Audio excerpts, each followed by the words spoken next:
राजपूत उत्तर और मध्य भारत के क्षत्रिय कुल के अंश हैं। राजपूत शब्द का जन्म राजपुत्र शब्द से हुआ है। अंग्रेजी हुकूमत के समय में राजपूतों को राजपूताना भी कहा जाता था। ऐसा माना जाता है कि हिंदू धर्म में केवल 4 वर्ण होते हैं, लेकिन जैसे ही राजपूत काल की शुरुआत हुई यह वर्ण व्यवस्था जाति व्यवस्था में बदल गई और लोग अलग अलग जातियों में विभाजित हो गए। कवि चंद्रबरदाई के कथनानुसार राजपूतों की 36 जातियां थीं। इतिहासकारों के अनुसार ऐसा माना जाता है कि चंद्रवंशी और सूर्यवंशी राजपूतों ने क्षत्रिय वर्ण के होने का पूर्ण रूप से फायदा उठाया, क्योंकि उस दौर में केवल क्षत्रिय वर्ण के लोगों को ही युद्ध कला सीखने का अधिकार था और क्षत्रिय वर्ण लोग ही युद्ध में पूर्ण रूप से हिस्सा ले सकते थे।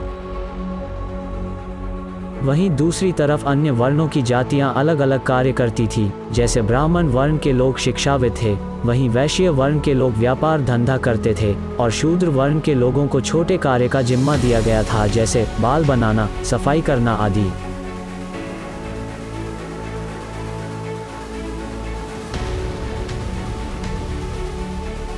सातवीं शताब्दी से 12वीं शताब्दी तक राजपूत काल का स्वर्ण युग कहा जा सकता है, क्योंकि इस अवधि के दौरान भारत के मुख्य हिस्सों पर राजपूत राजाओं का राज हुआ करता था। लेकिन राजपूत राजाओं के आपसी मतभेद के कारण भारत छोटे छोटे राज्यों में विभाजित होकर रह गया। इस आपसी फूट के कारण हर्षवर्धन के उपरांत भारत में ऐसा कोई भी शक्तिशाली हिंदू राजा नहीं हुआ जिसने संपूर्ण भारत पर एक छत्र राज किया हो। अगर देखा जाए तो राजपूत राजाओं के पतन का एकमात्र कारण आपसी मतभेद और ईर्ष्या थी। ज़्यादातर राजपूत राजाओं की आपस में बनती नहीं थी और अक्सर एक दूसरे के राज्य पर हमला किया करते थे। इन्हीं आपसी लड़ाइयों का सीधा फायदा मुगल आक्रमणकारियों को हुआ और कुछ दशकों में राजपूत कुछ राज्यों तक सीमित होकर रह गए। भारत देश के अंदर राजपूत जाति वीर थे, इस बात के अंदर किसी भी प्रकार का संदेह नहीं है, क्योंकि भारतीय इतिहास के अंदर आपको राजपूत जाति के बारे में अन्य प्रकार की कहानियां पढ़ने को और सुनने को बखूब मिलती है। उत्तर भारत के अंदर स्थित लोगों का यह कहना था कि मुगल वंश के राजा भी राजपूत वीरों की मिसाल दिया करते थे। इतने बड़े वीर होने के कारण भी वो आखिर में ऐसा क्या था कि राजपूत एक के बाद एक युद्ध हार पर चले गए और मुगल साम्राज्य धीरे धीरे आगे बढ़ता चला गया। तो आइए जानते हैं राजपूतों के पतन के कुछ मुख्य वजह थी। आपसी संगठन की कमी थी, पुरानी युद्ध नीतियां, ज़रूरत से ज़्यादा ईमानदारी। राजपूत जाति का पतन होने का सबसे मुख्य कारण आपसी भाईचारा और संगठन की कमी थी। दूसरी तरफ देखा जाए तो वह मुगल युद्ध के समय के दौरान एकजुट होकर युद्ध लड़ते थे और राजपूत राजा एक दूसरे की सहायता करने के लिए आगे तक नहीं आते थे। इतिहास के अंदर यह देखा गया था कि हिंदू धर्म के कुछ राजा गद्दार भी थे।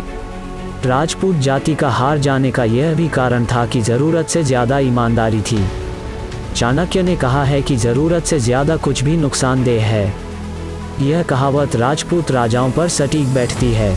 जहां पर एक तरफ देखा जाए तो मुगल और अंग्रेज़ों जीतने के लिए कूटनीति और छल कपट से युद्ध और षड्यंत्र किया करते थे, और दूसरी तरफ देखा जाए तो राजपूत उसूलों के पक्के थे और वो युद्ध पूर्ण निष्ठा के साथ ही लड़ा करते थे।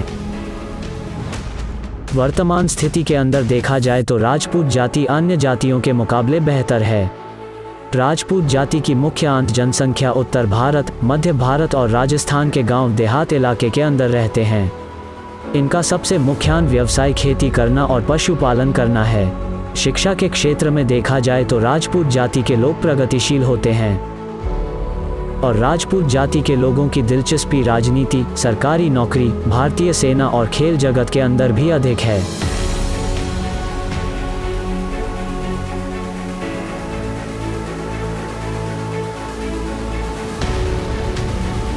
इसी के साथ इस वीडियो का अंत करता हूँ।